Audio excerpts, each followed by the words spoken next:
Акча жокто арзан жол, маршруттук мафияга жол жок. Дал ушундай сөздөр жазылган плакаттарды көтөргөн кала тургундары митингке чыгышты. Алар кичи автобустардын айдоочулары сунуш кылып жаткан жол кирени мурдагыдай эле баада калтырууну талап кылышууда. Бул азыр жол кирени 10 сомдон жогору көтөргөнгө эч эме жок.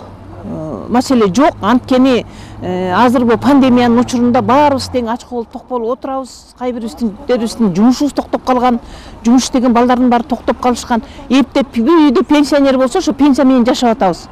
Эгерде көтөрө турган болсо, бийлик анда пенсионерлердин да акчасын көтөрсүн, мектеп жашындагы балдардын баарын, бойго жете элек балдардын баарына пособие төлөп берсин, башка үлкөн өлкөлөрдөй болуп. 10 сомдун биринчи каяка кетип атканын билели. Бул жерде аябай терең изилдөө керек.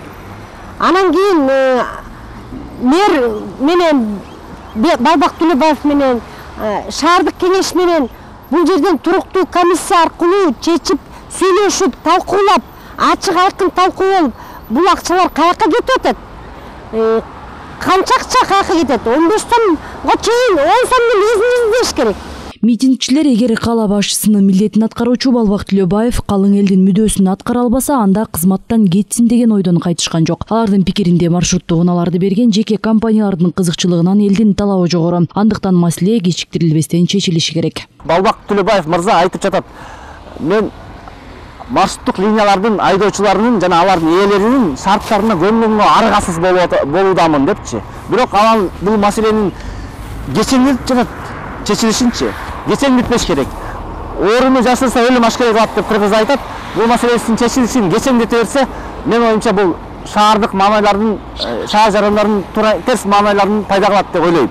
Акциянын катышуучулары тарифти өз ордунда калтырууга таптакыр мүмкүн болбосо, анда жок дегенде түнкүсүн 15 сом болсун деген талабын билдиришти. Ошондой эле алар жаштарга жана пенсионерлерге мурдагыдай жеңилдиктер болушу керек деп эсептешет. Ушундай эле пикирлерин алар Балбак Төлөбаевдин кеңешчиси Асхат Осмонов менен транспорт башкармалыгынын орун басарынын милдетин аткаруучу Улан Бейшенбаев жолугушууга чыкканда дагы айтып өтүштү. Айдоочулардын санына караганда жүргүнчүлөр көп.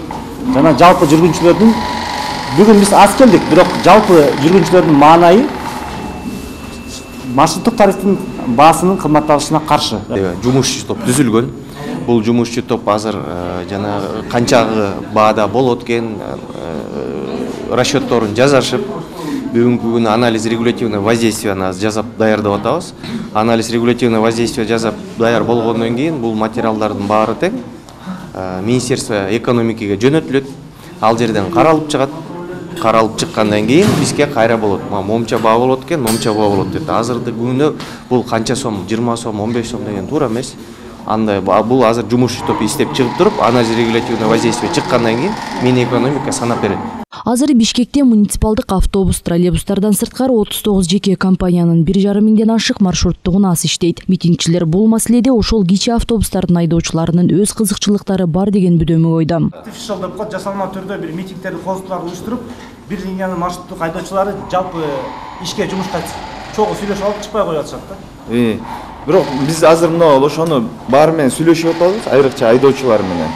Алардын арасында деле мындай бир жалпы эмеси жок да, стратегия кандай кылганда өнүгөт бул маршрут. Биз ошолорду сүйлөшүп атабыз.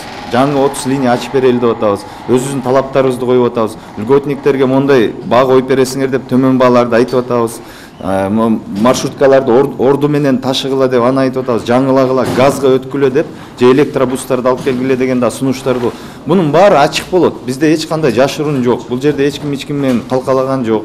Силер дагы жеке катышкыла. Ошондой маалыматыңар болсо, мына айткыла. Буга чейин кала бийлиги атылган маселени майга дейре чечип берүүгө аракет кыларын убадалган. Ага чейин бардык тараптар менен ачык талкуу өтөт. Азырынча жыйындын күнү белгилене элек. Айпери Самат кызы, Улук Сулайманов, Нью ТВ.